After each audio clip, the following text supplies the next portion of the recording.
안녕하세요. 야단 만개입니다. 바람 살랑이는 이 좋은 날, 잠시 마음 쉬어가실 수 있도록 조용한 이야기 한 자락 들려드릴게요. 편안히 앉으셔서 함께 해주세요. 옛날 인천 제물포에는 큰 부자인 과부마님이 있었습니다. 지아비가 죽으며 남긴 재산으로 상단을 일구어 5년도 지나지 않아 거상이 된 여인이었지요. 그러던 어느 날 아침이었습니다. 마님네 우두머리 백군 덕구아재가 들것에 실려온 것이었죠. 배가 닻을 내리고 화물을 옮기던 중에 그만 삿대가 떨어져서 다리가 부러지고 만 것이었습니다. 마님, 면목이 없습니다요. 일주일만 젊었어도 날렵하게 피했을 텐데. 이젠 제 몸이 예전 같지 않은 모양입니다요. 자네 없이 저 무거운 짐을 어찌 실으란 말이냐. 닝보로 가는 배가 닷새 뒤인데 이를 어째야 하나. 급하신 김에 새 일꾼을 들이심이 좋을 듯합니다요. 마님은 깊은 한숨을 내쉬었습니다. 곧 출항할 배에 사람이 모자란 것이지요. 이대로는 화물을 채싣지도 못할 판이었습니다. 결국 마님은 즉시 새백군을 구해드리기로 하였답니다. 그런데 지원자들은 삭고 하나 제대로 묶을 줄도 모르고 하역을 어찌하는지도 몰라 속만 타들어갔습니다. 그리하여 지원자들을 모조리 물리고 나니 끝끝내 산에 하나만 남아 있었지요.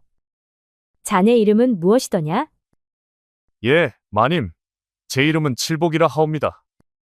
칠복이는 다부진 어깨에 얼굴도 수려했습니다. 어쩐지 고인이 된 지아비와 풍모가 엇비슷하여 처음 보는 순간부터 눈길이 머물렀지요. 헌데 그뿐만이 아니었습니다. 그래. 청나라 말을 할 줄 안다고 했느냐? 오다가다 어깨너머로 배운 수준입니다. 아니다. 그것만으로도 보통 내기가 아니구나. 해서 마님은 칠복이를 배에 올리는 일꾼으로 삼았습니다. 들어온 첫날부터 칠복이는 돛줄이며 삭구며 척척 손질하니 금세 없어선 안 될 일꾼이 되었지요. 마님, 어제 말씀하신 사건은 모두 새로 손봤습니다요. 잘하였구나, 칠보가.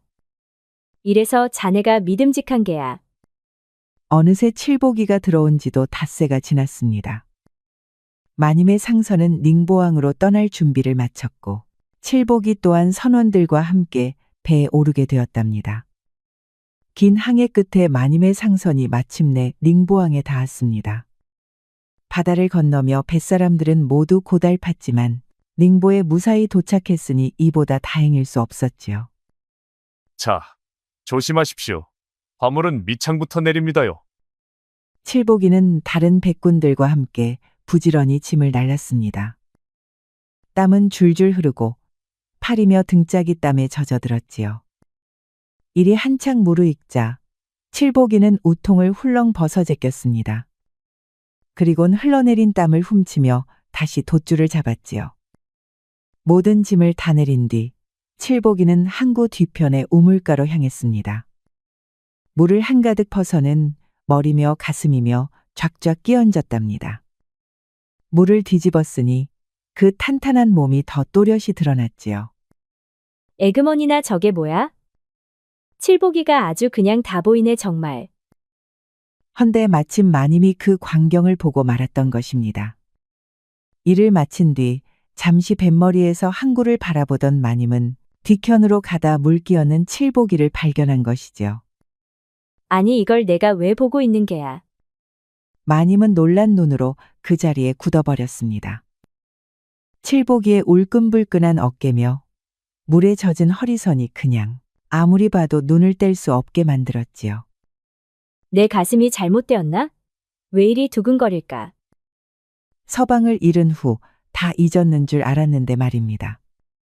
어째 아랫배에서부터 뜨거운 것이 올라오는 것이었죠. 전신이 화끈거려서 얼굴이 홍시처럼 붉어졌답니다. 방으로 돌아온 뒤에도 자꾸만 물통 앞 장면이 떠올랐습니다. 그 몸이 웬만한 쇠붙이보다도 단단했지. 눈을 감아도 떠오르니 잊히지가 않는구나. 그날 밤 마님은 잠을 이루지 못했습니다. 호롱불 아래 누워도 자꾸만 칠보기의 가슴팍만 생각났습니다. 눈이 말똥말똥 뜨거운 한숨이 이불 밖으로 새어나왔지요. 마님의 두근거림은 그렇게 며칠이나 더 이어졌습니다. 옥건이. 이로써 갑절의 갑절은 남는 장사로구나. 며칠 뒤, 마님은 닝보 대상인들과 거래를 성사시켰습니다. 재물포에서 싣고 온 물건이 죄다 비싸게 팔렸으니 한 번에 커다란 이문을 남긴 것이지요. 오늘은 모두 흥겨이 마시고 즐기도록 하라. 마님은 상단의 노고를 풀 겸 잔치를 열기로 하였지요. 하여 근처 객잔을 통째로 빌려 준비를 시작했답니다. 칠보가 오늘 밤도 연회를 베풀 것이니 장터에 가서 술과 안주를 넉넉히 사오너라. 예, 알겠습니다요, 마님. 잊지 말고 진귀한 음식을 빠짐없이 챙겨오도록 하여라. 맡겨주시지요. 제가 제대로 골라오겠습니다요. 오냐 너만 믿겠다. 일꾼 중에서 청나라 말을 하는 이가 칠복이 뿐이었으니까요. 하여 칠복이는 마님의 심부름으로 장터로 향했답니다. 칠복이는 이른 시각에 배를 나와 장터로 향했습니다. 닝보에는 신기한 술과 음식이 잔뜩 있었지요. 칠복이는 이것저것 왕창 사들였답니다. 해가 기울 무렵이 되어서야 숙소로 돌아왔습니다. 칠복이는 물건을 하나하나 창고에 옮겨둔 뒤 마님께 보고를 드리러 안채로 발길을 옮겼습니다. 헌데 방 앞에 도착했을 때였지요. 마님의 방 안에서 자박자박 물소리가 들려오는 것이었습니다. 응? 이 시간에 물소리라니? 무심코 문틈을 스쳐 지나려던 칠복이는 그만 그 안의 풍경을 보고 굳어버렸습니다. 과부마님이 방 안에 놓인 목욕통 안에서 하얀 옷자락 하나 없이 몸을 씻고 계셨던 것이지요. 머리를 감느라 흘러내린 머리칼이 물에 젖었지요. 물살 아래로 하얀 살결이 은은히 드러났습니다. 아니 저게 사람이요. 선녀요? 어쩜 저리도 고울 수 있단 말인가? 그 아름다운 자태에 가슴이 쿵쾅거렸지요. 칠복이는 눈을 떼지 못했습니다. 여인의 살결을 그렇게 가까이서 본 것은 처음이었거든요. 그것도 자신이 모시는 마님의 몸이라니 혼이 빠지는 것도 무리는 아니었지요. 아이구야. 꿈인지 생시인지 모르겠구나. 얼굴이 벌겋게 달아오른 칠복이는 급히 발길을 돌려 자기 방으로 달려들어갔습니다. 이놈 심장아. 가만 좀 있거라. 마님 뵈러 가야 한단 말이야. 칠복이는 뛰는 가슴을 진정시키느라 애를 먹었지요. 그러해 겨우 숨을 고르고 있을 때였습니다. 칠보가 안으로 들어오너라. 예, 마님. 곧 들어가겠습니다요. 말은 씩씩하게 했지만 여전히 가슴은 진정되지 않았습니다. 결국 칠복이는 엉거주춤한 걸음으로 한참 만에야 안방에 들어섰지요. 칠복이는 눈이 휘둥그레해졌습니다. 화사한 비단 저고리를 걸친 과부마님은 요염하게 웃으며 칠복이를 기다리고 있었지요. 심지어 거나하게 술상까지 차려져 있는 게 아니겠습니까? 칠보가 오늘 수고가 많았다. 내가 손수 준비한 술상이니 부디 한 잔 들려무나. 아이고. 마님 이런 호사를 제가 어찌 감히. 허나 좀 그렇다면 고맙게 받겠습니다요. 칠복이는 술잔을 받으며 눈시울을 붉혔습니다. 한낱 일꾼에 불과한 자신을 귀히 여겨주는 마님에게 가슴이 먹먹해져 말이 턱 막힐 지경이었지요. 저 같은 놈한테 이렇게 대접해 주시다니요. 마님의 은혜는 죽어서도 잊지 않겠습니다요. 원. 그만 울고 잔이나 들거라. 이건 닝보에서만 구할 수 있는 귀한 술이니라. 예, 마님. 마시겠습니다요. 마시고 또 마시겠습니다요. 칠복이는 마님이 따라주는 술을 넙죽넙죽 받아 마셨습니다. 술맛이 어찌나 그윽한지 정신을 차릴 수가 없었지요. 술이 목을 타고 내려갈 때마다 속이 달아나는 듯 했지요. 몇 잔 돌고 나니 칠복이도 술기운이 오르기 시작하였습니다. 기분도 좋고 입도 가벼워진 칠복이는 어느덧 가슴속 이야기를 꺼내놓고 말았지요. 마님을 처음 뵈었을 때 깜짝 놀라고 말았지요. 하늘에서 선녀라도 내려오신 줄 알았더랬습니다요. 아이고, 그게 무슨 소리냐? 선녀라니 칭찬이 너무 과분하구나. 아닙니다요. 마님은 제 눈에 참말로 곱고 귀하신 분이십니다. 참말로 눈부시게 아름다우시지요. 그 말을 들은 마님의 가슴도 덜컥 내려앉았습니다. 이미 칠보기의 구릿빛 어깨며 단단한 팔뚝을 보았던 터라 그 장면이 다시금 머릿속에 어른거리는 것이었지요. 불시에 치솟는 열기에 어찌할 바를 모르던 마님은 자기도 모르게 칠보기의 거친 손을 살며시 잡아버렸습니다. 정말이더냐? 내 얼굴이 그리도 곱게 보였더냐? 그럼요. 마님, 정말이고 말고요. 세상 천지의 마님만큼 곱고 기품 있는 여인은 없습니다요. 그 말을 끝으로 칠보기는 더는 참지 못하였죠. 하여 마시던 술잔을 턱하고 내려놓았습니다. 그리고는 불붙은 마음을 감추지 못한 채 성큼성큼 마님 곁으로 다가섰지요. 두 사람 사이에는 말 대신 뜨거운 숨결만 오갔습니다. 마님, 처음 본 순간부터 사모하였습니다요. 나도 널 보았을 때부터 예사롭지 않았다. 마님의 살결은 배곡처럼 곱고 숨소리는 꾀꼬리 같았습니다. 그 밤 링보의 달빛은 창문 너머로 길게 드리웠고 방 안의 호롱불은 자꾸만 흔들렸지요. 그리하여 칠보기는 그 밤을 결코 멈추지 않았고 마님 또한 더는 참으려 하지 않았답니다. 이튿날 해가 중천에 올랐을 무렵에야 칠보기는 눈을 떴습니다. 그리고는 그 자리에서 얼어붙고 말았지요. 자기 팔을 베고 과부마님이 잠들어 있었던 것입니다. 그것도 옷 한 겹만 걸친 채였으니 칠보기가 얼마나 놀랐겠습니까? 아이고야, 내가 무슨 짓을 한 게냐? 마님의 자태는 실로 아슬아슬하였지요. 그는 황급히 자리를 털고 일어나 앞뒤 분간도 못한 채 옷을 주워 입었습니다. 칠보기는 곧장 밖으로 뛰쳐나갔지요. 그리고는 상단의 일부터 챙기기 시작하였습니다. 돛줄을 당기고 화물짝을 나르며 눈코 뜰 새 없이 손을 놀렸지만 머릿속은 온통 안방에 남겨두고 온 마님 생각뿐이었지요. 이런 놈이 어디 있단 말이냐? 종놈이 그만 주제를 망각하고. 칠보기는 자꾸만 스스로를 탓했지요. 그리하여 칠보기는 온종일 마님의 얼굴을 피해 다녔습니다. 안채에 남은 마님 또한 마음이 편치 않았지요. 아이고, 어쩌자고 그런 일을. 내가 잠시 미쳤나 보다.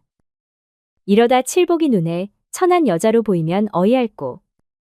그렇게 걱정스런 말은 입 밖으로 튀어나오면서도 머릿속에서는 자꾸만 칠보기의 얼굴만 떠올랐지요. 하여 과부마님은 도무지 마음을 다잡을 수가 없었습니다. 그리하여 마님 역시 하루 종일 칠보기를 피해 다녔습니다. 그렇게 며칠이 지났지요. 서로가 서로를 피해 다니다 보니 집안 식구들 사이에 수군거림이 일기 시작했습니다. 결국 가장 눈치 없는 덕고아제가 나서고 말았지요. 마님, 그 칠보기 놈이 혹 무슨 일 저질렀습니까? 그러면 제가 불러다가 혼주를. 아니야. 칠보기는 아무 잘못도 없다. 내 다시는 그런 말 꺼내지도 말거라. 함부로 손이라도 댔다간 혼줄을 날 줄 알아라. 예, 알겠습니다요. 마님. 마님의 단호한 꾸지람에 덕고아제은 벙벙해져서 돌아갔습니다.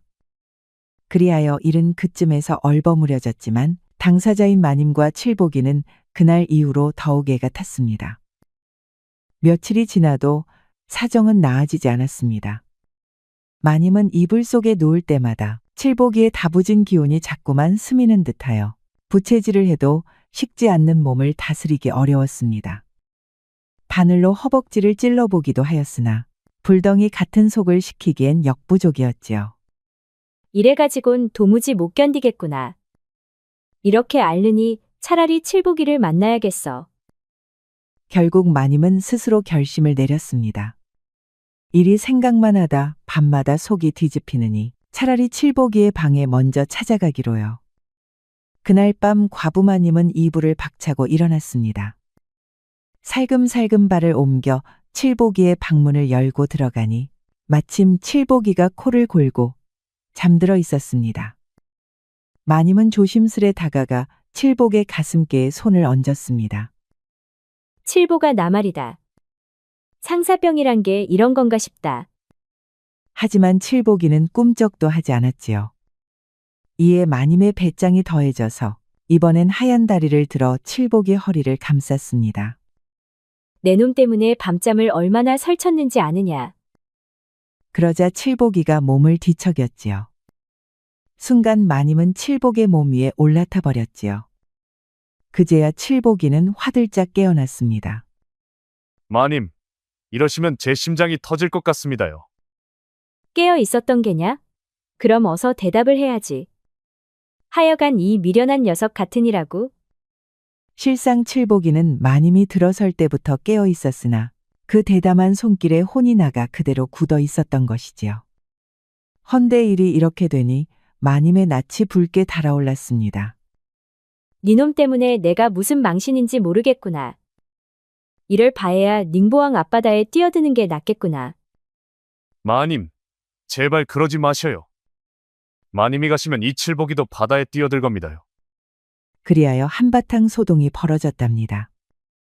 한참 후에야 두 사람은 나란히 마주보며 깔깔 웃고 말았습니다. 서로가 서로를 얼마나 아끼고 있었는지 확인한 뒤였으니 민망함보단 기쁨이 먼저 앞섰던 것이지요. 칠보가 나 너 참 좋다. 네 얼굴만 보면 속이 따뜻해진다. 마님, 저도 그렇습니다요. 하루만 안 봐도 밥이 안 넘어가니 큰일이죠. 그날 밤 둘은 다시금 마음과 몸을 나누었지요. 둘은 닝보왕의 밤하늘을 올려다보며 나란히 누웠답니다. 그날 이후 마님과 칠복이는 닝보 이곳저곳을 다녔습니다. 항구 근처 객잔에 들려 식사를 하고 붉은 등롱이 걸린 여인숙에서 밤을 보냈지요. 이렇게 다니는 것이 참 오랜만이구나. 저도 꿈만 같습니다요. 마님이랑 날마다 이렇게 다니고 싶습니다요. 그렇게 둘은 다시 한번 하나가 되었지요. 칠복이와 과부마님은 함께 밤하늘의 별을 보았답니다. 이후로 과부마님과 칠복이는 틈만 나면 붙어 있었습니다. 마님은 서방이 죽은 이후 줄곧 혼자였지요. 이제 듬직한 칠복이가 옆에 있으니 너무나도 행복했지요.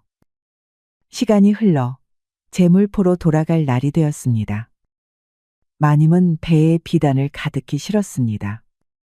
귀한 청나라 비단을 조선에 가져가면 10배는 남았지요. 헌데서의 중턱에 다다랐을 무렵이었지요. 갑자기 시커먼 배 한 척이 길을 막아섰습니다. 어째 모양새부터 예사롭지 않았지요. 해적이다. 해적이야. 마님, 어서 몸을 피하소서. 해적배에서 우락부락한 사내들이 몰려왔습니다.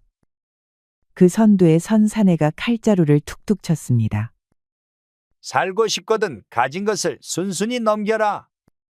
특히 비단, 닝보에서 산 비단을 내놓거라. 배에 비단이 실린 것을 다 아는 말투였습니다. 그런데 해적두목이 갑자기 칠복이를 가리켰지요. 오호라, 이놈 칠복이 아닌가? 이게 무슨 짓이오? 왜 우리 배를 막는 게요? 과부마님은 깜짝 놀라 뒤로 물러섰습니다. 두목의 말투가 어쩐지 칠복이를 아는 것 같았지요. 내 놈이 진작 나섰더라면 우리가 이 고생은 안 했을 터다. 두목, 지금은 사정이 다릅니다요. 뭐라고 두목이라고 했느냐? 그럼 혹시 칠복이 네가 내 통을? 그제야 마님은 모든 것을 깨달았습니다. 믿었던 칠복이가 해적 무리였던 것이지요. 필시 비단을 노리고 상단에 들어온 것이었습니다. 마님의 가슴이 서늘해졌지요. 이럴 수가. 네가 저놈들과 한패였단 말이냐. 그제야 모든 조각이 맞춰졌습니다. 자신이 제물포로 가져가려던 청나라 비단을 노리고 이 해적대가 작정하고 달려들었다는 것을요. 그 안에 칠복이가 미리부터 심겨 있던 것이었죠. 어쩜 네가 나한테 이럴 수 있단 말이냐. 달콤한 말과 눈짓, 그리고 그 밤의 속삭임마저도 전부 거짓이었다는 사실에 마님은 무너져 내리고 말았습니다. 너한테 마음도 주고 몸도 주었거늘. 마님, 그게 아니오라. 듣기 싫다. 그동안 내가 얼마나 우습게 보였느냐. 칠복이는 가슴이 찢어지는 것 같았습니다. 두목은 자신이 믿던 부하 칠복이를 머슴 행세로 꾸며 마님의 상단에 몰래 심어두었던 것이지요. 허나 칠복이는 마님의 따뜻한 대접에 이미 마음이 흔들리고 있었던 것입니다. 마님과의 정의 마음을 연 칠복이는 더 참지 못하고 눈을 질끈 감았습니다. 그리고는 선창 옆에 놓인 노를 하나 움켜쥐었지요. 누구도 마님께 손끝 하나 댈 수 없소. 지나가려거든 내 피를 보고 가시오. 칠복이는 해적무리 앞을 가로막았습니다. 이놈이 아주 간이 부었구나. 사랑 노름에 정신이 나갔지 뭐냐? 두목의 눈짓에 해적들이 우르르 칼을 뽑아들고 달려들었습니다. 칠복이는 노를 휘둘러 그들을 막아냈습니다. 허나 해적은 수가 많았고 칼날은 날카로웠지요. 결국 두목이 직접 나섰습니다.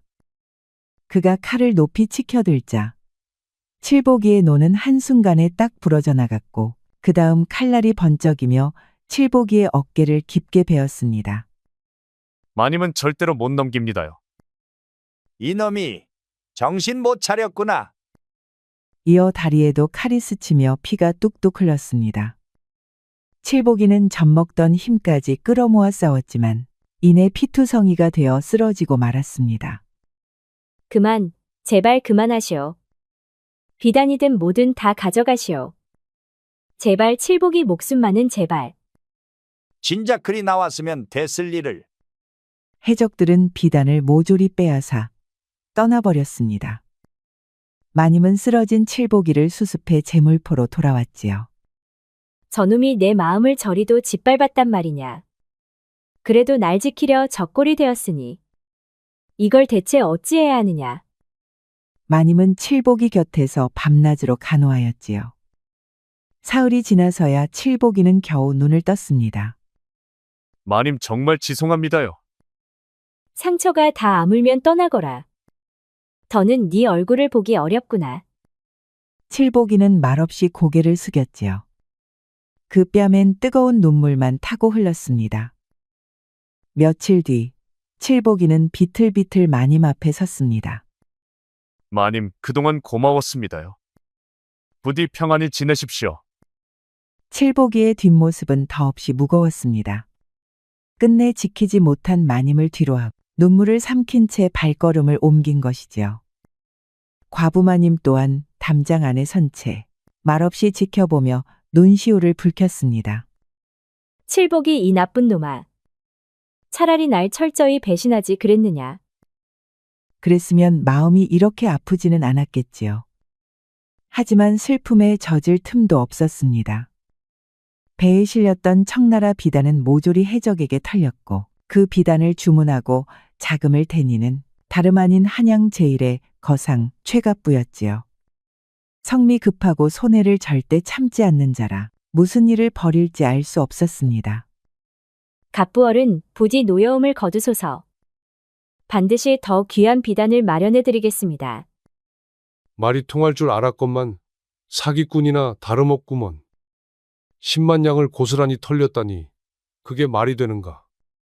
그 죄는 오롯이 제 탓입니다. 남은 재산과 집이라도 팔아 보상드리겠습니다. 됐고 한 푼이라도 모자라면 관아에 고발할 테니 그리 아시오. 과부마님은 그 길로 집과 남은 가산을 모조리 정리해 겨우겨우 절반가량의 손해를 메웠습니다. 본전은커녕 반타작이구먼. 그래도 그간 정이 있으니 이쯤에서 덮어주지. 최갑부가 떠나자 마님은 빈 마당에 주저앉고 말았습니다. 살던 집은 남의 손에 넘어갔고 돈 한 푼 없이 내쫓긴 신세가 되었지요. 담장 아래 앉아 하염없이 울던 그때였습니다. 마님 어찌 이 꼴이 되셨단 말입니까? 제게로 오시지요. 됐다. 너는 이미 내 곁을 떠났으니 신경 끄고 가거라. 그렇게 말은 했지만 방법이 없었지요. 마님의 눈가엔 다시금 눈물이 고이기 시작했습니다. 칠복이는 묵묵히 마님 곁에 앉아 아무 말 없이 등을 내어주었지요. 그래도 당분간 몸이라도 추스르셔야지요. 마님, 지는 마님의 은혜를 꿈에도 잊은 적이 없습니다요. 이제부턴 마님을 위해 목숨을 걸겠습니다. 딱 한 번만 저를 믿어주면 안 되겠습니까? 과부마님은 칠복이와 함께한 날들을 떠올렸습니다. 함께 웃고 함께 걸었던 길. 그리고 자신을 위해 해적들과 맞서던 그의 모습. 그 마음만은 거짓이 아니었지요. 결국 마님은 조용히 고개를 끄덕였습니다. 집이 허술하오나 지내시기엔 무리 없을 것이옵니다. 알겠다. 지는 볼 일이 있어 나가니 편히 쉬소서. 그렇게 말한 칠복이는 곧장 집을 나섰고 마님은 홀로 초막에 머물게 되었습니다. 비록 남루한 삶이었지만 있을 건 다 있었죠. 처마 밑에는 장작이 있고 쌀독엔 잡곡이 남아 있었지요. 허나 눈물은 자꾸만 흘러나왔습니다. 한순간에 모든 걸 잃은 억울함은 쉬이 가시질 않았던 것입니다. 그 시각 칠복이는 가만히 있지 않았습니다. 마님의 비단을 되찾고자 백방으로 나섰습니다. 하여 기어코 해적대의 뒤를 밟기로 마음먹은 것이지요. 저놈은 두목의 신복 아닌가? 옳거니 뒤를 밟아보자.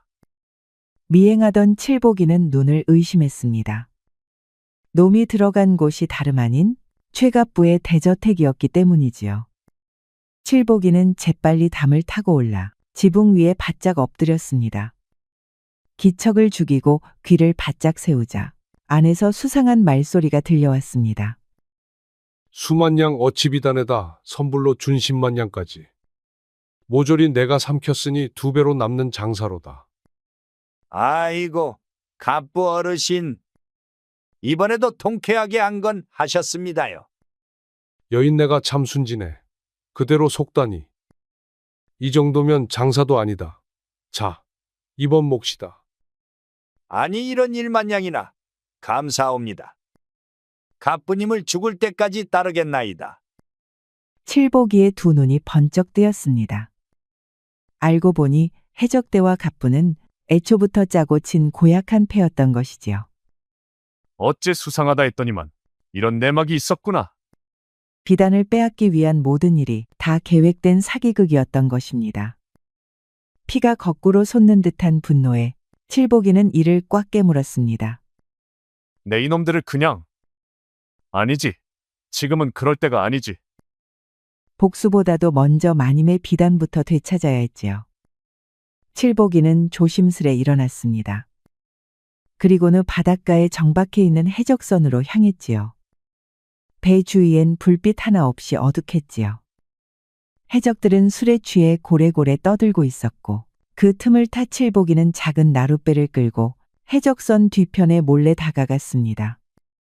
창고 문을 열자 거기엔 마님의 비단이 가득했습니다. 그 옆에는 상인들에게 갈취한 재물이 그득하였지요. 어휴, 경계심이라곤 약에 쓸 데도 없구나. 보는 내가 다 한심하다야. 칠복이는 조용히 비단을 배에 옮겨 실었습니다. 빼앗은 재물도 모조리 추려내어 실은 뒤 기름통을 꺼내 창고 사방에 뿌렸지요. 그리곤 불씨 하나를 던져놓고 곧장 배에서 빠져나왔습니다. 잠시 뒤 해적선의 불길이 번쩍 치솟았습니다. 해적들이 놀라 달려나오고 선장은 고함을 지르며 발을 굴렀지만 이미 배는 활활 타오르고 있었지요. 그 틈을 타 칠복이는 노를 저었지요. 순식간에 멀리 빠져나갔습니다. 칠복아, 이게 다 그 비단이란 말이냐? 마님, 무사히 되찾아왔습니다요. 해적선에 불을 지르고 그 틈에 빼내었지요. 과부마님은 칠복이의 두 손을 꼭 붙잡았습니다. 복받치는 기쁨에 눈시울이 붉어졌지요. 칠복이는 그날 밤 해적선에서 본 일들을 하나도 빠짐없이 마님께 전하였습니다. 최갑부가 마님의 비단을 빼돌렸다는 사실까지도요. 이놈들, 사람의 탈을 쓰고도 어찌 이리 악랄할 수가 있단 말이냐. 이대로 두고 볼 수는 없구나. 이제는 우리가 나설 차례다. 하지만 저들은 조정조차 손대지 못하는 자들입니다요. 그래서다. 억울하게 당한 백성들의 힘을 모아야 한다. 그 방법은 내게 이미 생각이 있다. 마님과 칠복은 그렇게 머리를 맞대고 크고도 은밀한 복수를 꾸미기 시작했답니다. 며칠 후 칠복이는 다시 최갑부에게 모습을 드러냈습니다. 내 놈이 여길 어디라고 기어들어오느냐? 목숨이 2개라도 되는 줄 아느냐? 잃은 게 없어서 두려울 것도 없습니다. 비단이 어디 있는지 제가 알고 있지요. 역시 내 놈이 훔쳐갔구나. 당장 내놓지 못할까? 성질은 여전하십니다. 그 전에 10만 양, 그 돈부터 돌려주시지요. 두목이 씩씩대며 달려들려 하자 최갑부가 손을 내저으며 막아섰습니다. 흥정을 끝내야 물건이 오지 않겠는가? 알겠다. 10만 양 내주겠다. 그러면 사흘 뒤 비단과 돈을 재물포합섬에서 교환합시다. 좋다. 그날을 기다리겠다. 칠복이가 돌아가자 최갑부는 심술궂게 웃었습니다. 10만 양은 무슨 얼어 죽을. 비단만 다시 손에 놓고 저놈과 과부는 섬에서 깨끗이 없애버려라. 반드시 그렇게 하겠습니다요. 드디어 사흘 뒤 밤이 찾아왔습니다. 칠복이와 과부마님은 배에 비단을 싣고 노를 저어 외딴 섬에 도착하였지요. 고요한 달밤, 숨소리조차 죽은 그 해변에 자정 무렵 해적선 한 척이 모습을 드러냈습니다. 정말로 비단을 들고 나왔군. 조선놈들 참으로 순진하다니까. 이젠 다 끝났다. 죽여라. 혹시나 했지만 역시나였습니다. 비단을 확인하자마자 해적무리들이 칼을 뽑아들었지요. 바로 그때였습니다. 갑자기 어둠 속에서 석화시 한 줄기가 날아들고 귀가 먹먹한 함성 소리가 들려왔답니다. 이게 도대체 다 무엇이냐? 어디서 잔치라도 벌어지는 것이냐? 잔치가 아니다. 이건 내 놈 장례식이다. 갑작스레 함성 소리가 일더니 섬 뒤편 바다에서 배들이 줄지어 나타난 것이었습니다. 바로 재물포 상인들이었지요. 그동안 최갑부에게 등쳐먹히고 해적대에게 재물을 빼앗긴 상인들이 과부마님의 경문을 받고 한데 모인 것이었습니다. 그들은 쇠스랑이며 부직갱이 혹은 도끼를 들고 순식간에 해적들을 포위해버렸습니다. 무지랭이들 모아봤자 그게 그거다. 두목, 어서 다 쓸어버리거라. 해적무리는 기세 좋게 칼을 뽑아들었지요. 허나 화가 머리끝까지 난 상인들과 백성들은 말 그대로 죽기 살기로 맞섰습니다. 어느덧 해적들이 하나둘씩 쓰러지기 시작했지요. 천한 놈들아 비켜라. 네 놈들이 내 상대가 되겠느냐? 두목은 맹수처럼 날뛰며 수십 명을 쓰러뜨렸지만 그 앞을 막아선 자가 있었습니다. 다름 아닌 칠복이었습니다. 두목, 당신 상대는 이 칠복이요. 이 배은망덕한 놈아. 살려주는 애를 배신하더니 이젠 칼까지 겨누어. 방금 배은망덕이라 하였소? 그건 힘없는 사람들을 약탈하는 당신에게나 어울리외다. 두목은 끝까지 발악을 하였지요. 그러다 칠복이가 휘두른 몽둥이에 정통으로 얻어맞았답니다. 그 한 방으로 해적두목은 혀를 길게 빼물고 기절하고 말았지요. 최갑부 역시 사방에 둘러싸여 도망도 못 가고 꼼짝없이 붙잡히고 말았습니다. 해적단의 완패였지요. 살려주시오. 목숨만 살려준다면 제가 빼앗은 재산은 모조리 내놓겠습니다. 결국 최갑부는 붙잡히고 말았습니다. 지금까지 빼앗은 재물을 전부 토해내게 되었지요. 그간 벌어들인 돈은 모조리 몰수당했고 관아에 넘겨져 끌려가고 말았습니다. 장사로 조선을 주무르던 사내가 끝내 초라한 죄인으로 전락한 것입니다.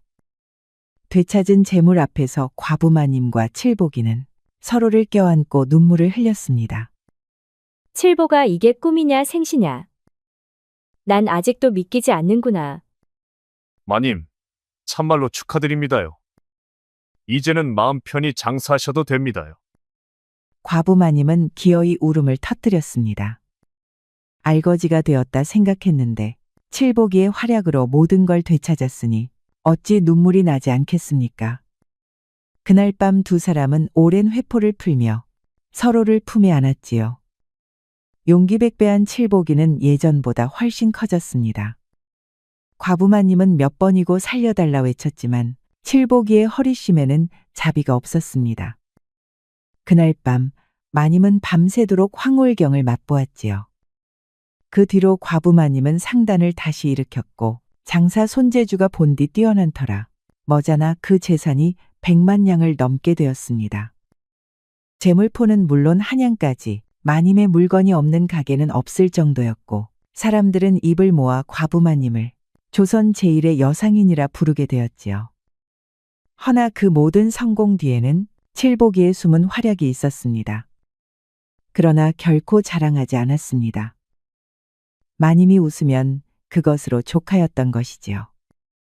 그 뒤로 칠복이는 낮에는 재물포의 평범한 뱃사람으로 밤에는 마님의 방에서 서방이 되었지요. 칠복이가 오면 과부마님은 순식간에 요염한 얼굴을 지었답니다. 그리고는 칠복이를 제아비로 모시며 밤새 뜨겁게 안겼다고 하네요. 그렇게 둘은 오래도록 해로하였다고 합니다. 옛사람이 이르길 정심견성이라 하였습니다. 마음을 바르게 가지면 반드시 이룰 수 있다는 뜻이지요. 우리도 어떠한 역경에도 다시 꽃피울 날이 온다는 것을 반드시 기억해야 하겠습니다. 우리 영상을 시청하신 모든 분들께 행복이 가득하길 기원하겠습니다. 구독과 좋아요, 알림 설정 부탁드려요. 이후에도 재미난 이야기가 많이 준비되어 있으니 다른 영상도 꼭 보러 와주세요.